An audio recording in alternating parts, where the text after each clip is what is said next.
کہتے ہیں جی ماشاءاللہ کہنے سے کیا ہوتا؟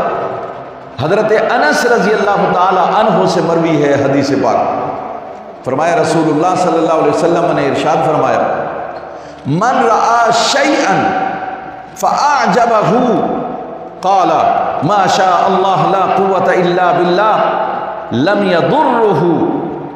نبی صلی اللہ علیہ وسلم نے فرمایا جو شخص کوئی چیز دیکھے اور وہ اسے بھلی لگے، اچھی لگے، اسے چاہیے کہ وہ کہا کرے ما شاء اللہ، جو اللہ میرا چاہتا ہے وہ بناتا ہے، جیسا چاہتا ہے بناتا ہے، لا قوت الا باللہ، اللہ کے سوا یہ طاقت کسی کے پاس نہیں۔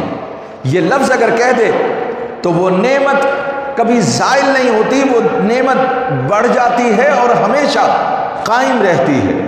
اس لیے جب کوئی چیز آپ کو نظر آئے اور اچھی لگے تو کہا کرو ما شاء اللہ لا قوت الا باللہ، وہ نعمت ہمیشہ رہے گی اور اس میں کبھی کوئی کمی نہیں آئے گی۔ تو اس لیے ہمیں لازماً ما شاء اللہ لا قوت الا باللہ یہ کہتے رہنا چاہیے۔ یہ رسول اللہ صلی اللہ علیہ وسلم کا ارشاد گرامی۔